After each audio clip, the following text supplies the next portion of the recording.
warahmatullahi wabarakatuh. Hai semuanya, apakah kalian tahu bahwa peningkatan lembaga keuangan syariah dari tahun ke tahun mengalami peningkatan? Hal tersebut tentu dapat dilihat dari banyaknya lembaga keuangan syariah yang ada di sekitar kita. Lembaga keuangan syariah merupakan lembaga keuangan yang menerapkan prinsip syariah, di mana dalam pengoperasiannya atau menjalankan lembaga keuangan tersebut berdasarkan Al-Quran dan Al-Hadis. Baiklah, untuk mengetahui lebih dalam tentang lembaga keuangan syariah dan bagaimana sosialisasinya di Indonesia, di sini kami dari kelompok 8 yang beranggotakan saya Yesi Ilmandra dan rekan saya Devri Julian akan menjelaskan lebih rinci apa itu lembaga keuangan syariah dan bagaimana sosialisasinya di Indonesia. Baiklah, untuk penjelasan lebih lanjut tentang sosialisasi lembaga keuangan syariah di Indonesia akan dijelaskan oleh rekan saya terlebih dahulu. Kepada saudara Devri Julian, saya persilahkan. Baiklah, terima kasih atas kesempatannya. Langsung saja saya Devri Julian akan menjelaskan materi kelompok kami. Seperti yang kita ketahui, sosialisasi merupakan salah satu kegiatan pemasaran yang penting bagi perusahaan dalam upaya mempertahankan kelangsungan hidup perusahaan, serta meningkatkan kualitas penjualan untuk meningkatkan kegiatan pemasaran dalam hal memasarkan barang atau jasa dari suatu perusahaan. Adapun tujuan sosialisasi lembaga keuangan syariah yaitu yang pertama menyediakan informasi, yang mana nasabah, karyawan atau masyarakat mendapat manfaat dari fungsi dilakukan oleh seorang sosialisasi. Para nasabah menemukan program baru yang dapat membantunya dan para karyawan dapat menginformasikan kepada calon nasabah tentang barang dan jasa. Yang kedua, meningkatkan permintaan. Di sini semua lembaga keuangan syariah menginginkan semua calon nasabah membeli produknya dan mereka menggunakan promosi untuk membuat konsumen melakukan permintaan. Yang ketiga, membedakan produk. Lembaga keuangan syariah pada dasarnya semua produknya sama, namun dalam pengoperasiannya yang memiliki perbedaan. Sehingga dengan sosialisasi ini, masyarakat dapat membedakan pengoperasian produk pada setiap lembaga keuangan syariah. Yang keempat, mengingatkan para calon nasabah atau nasabah saat ini. Mengingatkan para pelanggan akan manfaat dari produk lembaga keuangan syariah, sehingga bisa mencegah mereka berpaling kepada pesaing pada saat mereka memutuskan untuk mengganti produknya. Yang terakhir yaitu menjawab publikasi negatif. Kadangkala kompetisi bukanlah penjualan produk serupa dan perusahaan lainnya. Seringkali perusahaan menjadi korban pemalsuan. Selanjutnya, faktor-faktor yang mempengaruhi sosialisasi. Faktor yang paling mempengaruhi sosialisasi pada dasarnya adalah dana yang akan digunakan. Dana ini dipengaruhi oleh beberapa faktor, di antaranya 1. Sifat pasar. 2. Luas pasar secara geografis. 3. Konsentrasi pasar. 4. Macam pembeli. Dan yang terakhir yaitu jenis produk. Selanjutnya, pelayanan pelanggan pada lembaga keuangan syariah. Salah satu cara agar penjualan jasa satu perusahaan lebih unggul dibandingkan para pesaingnya adalah dengan memberikan pelayanan yang berkualitas dan bermutu yang memenuhi tingkat kepentingan konsumen. Adapun ciri dari pelayanan yang baik yaitu yang pertama, tersedia sarana dan prasarana yang baik, di mana nasabah ingin dilayani secara prima. Untuk melayani nasabah, satu hal yang sangat penting diperhatikan, yaitu sarana dan prasarana yang dimiliki bank. Misalnya, meja dan kursi harus nyaman untuk diduduki dan lain sebagainya. Yang kedua, tersedia karyawan yang baik. Kenyamanan nasabah juga sangat tergantung dari karyawan yang melayani. Karyawan yang bertugas harus ramah, sopan, dan menarik, bertanggung jawab kepada setiap nasabah sejak awal hingga selesai. Dalam menjalankan kegiatan pelayanan, karyawan harus mampu melayani dari awal sampai tuntas atau selesai. Yang ketiga, mampu melayani secara cepat dan tepat. Dalam melayani nasabah, diharapkan karyawan harus melakukan sesuai prosedur. Layanan yang disediakan sesuai jadwal untuk pekerjaan tertentu, dan jangan membuat kesalahan dalam arti pelayanan yang diberikan sesuai dengan keinginan nasabah. Yang keempat, mampu berkomunikasi. Karyawan harus mampu berbicara kepada nasabah. Karyawan pun harus mampu dengan cepat memahami keinginan nasabah. Yang kelima, memberi jaminan kerahasiaan setiap nasabah. Menjaga kerahasiaan bank sama artinya dengan menjaga rahasia nasabah. Oleh karena itu, karyawan harus mampu menjaga rahasia nasabah terhadap siapapun. Yang keenam, memiliki pengetahuan dan kemampuan yang baik. Untuk menjadi karyawan, harus memiliki pengetahuan dan kemampuan tertentu. Karena karyawan selalu berhubungan dengan manusia, maka petugas perlu didikan mengenai kemampuan dan pengetahuannya untuk menghadapi nasabah. Yang ketujuh, berusaha memahami kebutuhan nasabah. Artinya, karyawan harus cepat tanggap apa yang diinginkan oleh nasabah. Yang terakhir yaitu mampu memberikan kepercayaan kepada nasabah. Kepercayaan calon nasabah kepada bank mutlak diperlukan sehingga calon nasabah mau menjadi nasabah bank yang bersangkutan. Baiklah, sekian pemaparan materi yang dapat saya sampaikan.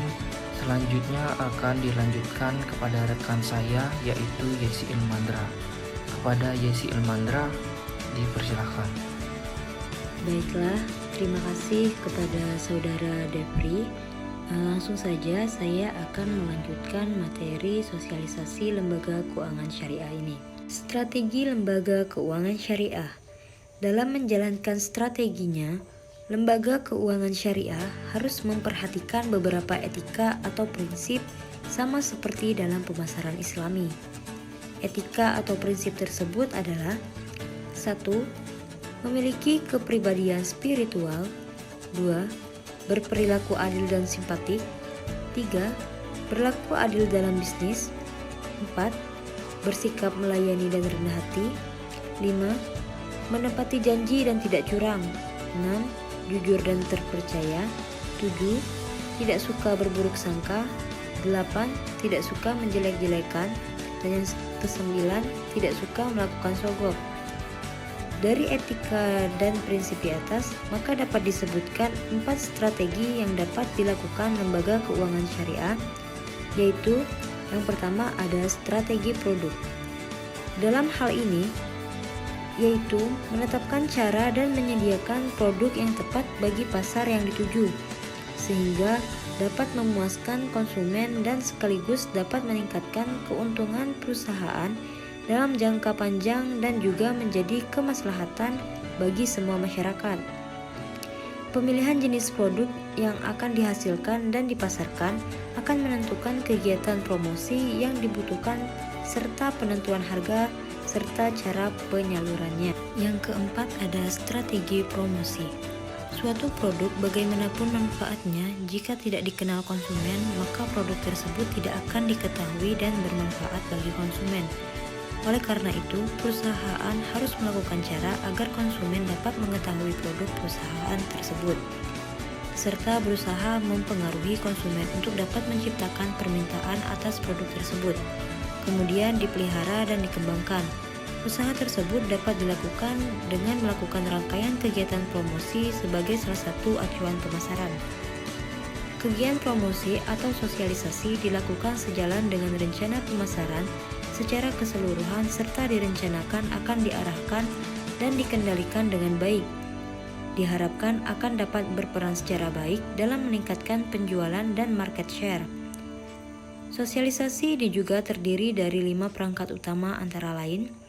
Yang pertama ada advertising, yaitu merupakan semua penyajian non-personal, promosi ide-ide, promosi produk atau jasa yang dilakukan sponsor tertentu yang dibayar. Yang kedua ada sales promotion, berupa inisiatif jangka pendek untuk mendorong keinginan mencoba atau membeli suatu produk atau jasa.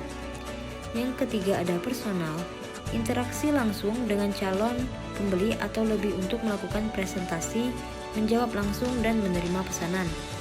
Dan yang keempat ada publicity, berbagai program untuk mempromosikan dan atau melindungi citra perusahaan atau produk individualnya. Dan terakhir ada direct marketing, penggunaan surat, telepon, faksimil, email, dan alat penghubung non-personal lain untuk berkomunikasi secara dengan atau mendapatkan tanggapan langsung dari pelanggan tertentu dan calon pelanggan. Selanjutnya yaitu sistem prosedur dan operasional pegadaian syariah. Perusahaan Umum Pegadaian adalah satu-satunya badan usaha di Indonesia yang secara resmi mempunyai izin untuk melaksanakan kegiatan lembaga keuangan berupa pembiayaan dalam bentuk penyaluran dana ke masyarakat atas dasar hukum gadai. Tugas pokoknya adalah memberikan pinjaman kepada masyarakat atas dasar hukum gadai agar masyarakat tidak dirugikan oleh kegiatan lembaga keuangan informal yang cenderung memanfaatkan kebutuhan dana mendesak dari masyarakat. Menurut Kitab Undang-Undang Hukum Perdata Pasal 1150, gadai adalah suatu hak yang diperoleh seorang yang mempunyai piutang atas suatu barang bergerak. Barang bergerak tersebut diserahkan kepada orang yang berpiutang oleh seorang yang mempunyai utang atau oleh orang lain atas nama orang yang mempunyai utang. Seseorang yang berpiutang tersebut memberikan kekuasaan yang telah diserahkan untuk melunasi utang apabila pihak yang berpiutang tidak dapat memenuhi kewajibannya pada saat jatuh tempo. Arti harfiah gadai adalah tetap, kekal, dan jaminan. Gadai dalam istilah hukum positif Indonesia adalah apa yang disebut dengan barang jaminan, agunan, dan tanggunan. Gadai dalam fiqh disebut ran, yang menurut bahasa adalah nama barang yang dijadikan sebagai jaminan kepercayaan. Sedangkan menurut syara artinya menyandera sejumlah harta yang diserahkan sebagai jaminan secara hak, tetapi dapat diambil kembali sebagai tebusan. Adapun manfaat dan tujuan pegadaian syariah. Sifat usaha pegadaian pada prinsipnya menyediakan pelayanan bagi kemanfaatan masyarakat umum dan sekaligus memupuk keuntungan berdasarkan prinsip pengelolaan yang baik. Oleh karena itu, Perum Pegadaian bertujuan sebagai berikut. 1. Yaitu turut melaksanakan dan menunjang pelaksanaan kebijaksanaan dan program pemerintah di bidang ekonomi dan pembangunan nasional pada umumnya melalui penyaluran uang, pembiayaan atau pinjaman atas dasar hukum gadaian berbasis bunga. Yang keempat yaitu membantu orang-orang yang membutuhkan pinjaman dengan syarat mudah. Adapun manfaat pegadaian bagi nasabah yaitu tersedianya dana dengan prosedur yang relatif lebih sederhana dan dalam waktu yang lebih cepat dibandingkan dengan pembiayaan kredit perbankan. Di samping itu, nasabah juga mendapatkan manfaat penaksiran nilai suatu barang yang bergerak secara profesional, mendapat fasilitas penitipan barang bergerak yang aman dan dapat dipercaya. Manfaat bagi perusahaan pegadaian yaitu yang pertama adalah penghasilan yang bersumber dari sewa modal yang dibayarkan oleh peminjaman dana. Yang kedua yaitu penghasilan yang bersumber dari ongkos yang dibayarkan oleh nasabah memperoleh jasa tertentu. Bagi bank syariah yang mengeluarkan produk gadai syariah dapat mendapat keuntungan dari pembebanan biaya administrasi dan biaya sewa tempat penyimpanan emas. Dan yang terakhir yaitu pelaksanaan misi Perum Pegadaian sebagai BUMN yang bergerak di bidang pembiayaan berupa pemberian bantuan kepada masyarakat dan memerlukan dana dengan prosedur yang relatif sederhana. Mekanisme pegadaian syariah. Implementasi operasi pegadaian syariah hampir bermiripan dengan pegadaian konvensional. Seperti halnya pegadaian konvensional, pegadaian syariah juga menyalurkan uang pinjaman dengan jaminan barang bergerak. Prosedur untuk memperoleh kredit gadai syariah sangat sederhana. Masyarakat hanya menunjukkan bukti identitas diri dan barang bergerak sebagai jaminan. Uang pinjaman dapat diperoleh dalam waktu yang tidak relatif lama atau kurang lebih 15 menit saja. Begitupun untuk melunasi pinjaman, nasabah cukup dengan menyerahkan sejumlah uang dan surat buktiran saja dengan waktu proses yang juga singkat. Di samping beberapa kemiripan dari beberapa segi, jika ditinjau dari aspek landasan konsep, teknik transaksi, dan pendanaan, pegadaian syariah memiliki ciri tersendiri yang implementasinya sangat berbeda dengan pegadaian konvensional. Mekanisme operasional pegadaian syariah merupakan implementasi dari konsep dasaran yang telah ditetapkan oleh para ulama fiqh. Secara teknis, pelaksanaan atau kegiatan pegadaian syariah adalah: yang pertama yaitu jenis barang yang digadaikan, yang kedua perhiasan, yang ketiga peralatan rumah tangga, dan yang keempat yaitu biaya kendaraan. Nah, dalam penggadaian syariah berbeda sesuai dengan jenis-jenis gadainya. Berikut disajikan beberapa mekanisme dalam penggadaian. 1. Produk gadai atau aran. Untuk mengajukan permohonan permintaan gadai, calon nasabah harus terlebih dahulu memenuhi ketentuan berikut, yaitu yang pertama membawa fotokopi KTP atau identitas lainnya, yang kedua mengisi formulir, yang ketiga menyerahkan barang jaminan. Prosedur pemberian pinjaman dilakukan melalui tahapan berikut. Yang pertama, nasabah mengisi formulir permintaan RAN. Yang kedua, nasabah menyerahkan formulir permintaan yang difotokopi. Yang ketiga, petugas penggadaian menaksir atau marhum agunan yang diserahkan. Dan yang terakhir yaitu besarnya pinjaman atau marhum B adalah sebesar 90% dari taksiran marhum. Yang kedua yaitu produk arum. Untuk memperoleh pembiayaan melalui produk arum ini, calon nasabah harus memenuhi beberapa persyaratan. Yang pertama, calon nasabah merupakan mikro kecil di mana usahanya telah berjalan minimal 1 tahun. Yang kedua, memiliki kendaraan bermotor atau mobil sebagai agunan pembiayaan. Yang ketiga, calon nasabah harus melampirkan fotokopi KTP dan kartu keluarga, fotokopi KTP suami atau istri, fotokopi surat nikah, fotokopi dokumen usaha yang sah, asli BPKB kendaraan bermotor, fotokopi rekening koran, fotokopi pembayaran listrik atau telepon, fotokopi pembayaran PBB, fotokopi laporan keuangan usaha, dan memenuhi kriteria kelayakan usaha. Apabila persyaratan di atas telah terpenuhi, maka proses memperoleh pembiayaan arum selanjutnya dapat dilakukan dengan: yang pertama yaitu mengisi formulir aplikasi pembiayaan arum, yang kedua melampirkan dokumen-dokumen usaha, agunan, serta dokumen pendukung lainnya yang terkait. Yang ketiga yaitu petugas penggadaian memeriksa keabsahan dokumen-dokumen yang dilampirkan. Yang keempat, petugas penggadaian melakukan survei analisis kelayakan usaha serta menaksir agunan. Yang kelima yaitu penandatanganan akad pembiayaan, dan yang terakhir yaitu pencairan pembiayaan. Yang ketiga yaitu produk gadai emas di bank syariah. Bagi calon nasabah yang ingin mengajukan permohonan dapat menandatangani bank-bank syariah yang menyediakan fasilitas pembiayaan gadai emas dengan memenuhi syarat sebagai berikut. 1. Identitas diri KTP atau SIM yang masih berlaku. 2. Perorangan WNI. Yang ketiga, cakap secara hukum. Yang keempat, mempunyai rekening giro atau tabungan di bank syariah tersebut. Yang kelima, menyampaikan NPWP. Yang keenam, adanya barang jaminan berupa emas, bentuk dapat emas batangan, emas perhiasan atau emas koin dengan kemurnian minimal 18 karat atau kadar emas 75%, sedangkan jenisnya adalah emas merah dan kuning. Dan yang ketujuh yaitu memberikan keterangan yang diperlukan dengan benar mengenai alamat, data penghasilan atau data lainnya. Baiklah, sekian penjelasan materi dari kelompok kami. Adapun kesimpulan dari materi kami pada video kali ini yaitu sosialisasi lembaga keuangan syariah adalah bagian dari pemasaran produk-produk perbankan syariah yang memiliki berbagai strategi yang dapat menarik nasabah seperti dalam pelayanannya yang baik dalam berkomunikasi, kejujuran terhadap produknya. Mungkin hanya itu yang dapat saya simpulkan. Mungkin juga ada tambahan dari saudara Rifli, saya persilahkan. Bagi perbankan memberikan informasi pada setiap masyarakat secara transparan dalam bersosialisasi.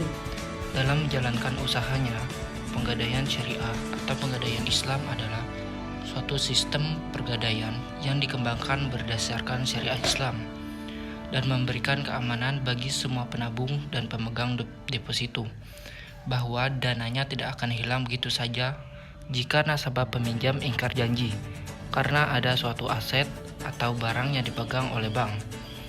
Barang yang digunakan sebagai jaminan utang atau gadai dalam proses penggadaian adalah barang yang memiliki nilai ekonomis.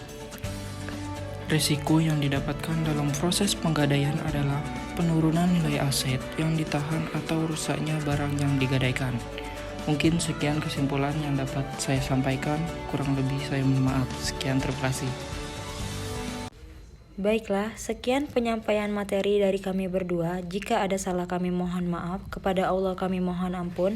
Kami akhiri. Wabillahi taufiq wal hidayah. Wassalamualaikum warahmatullahi wabarakatuh.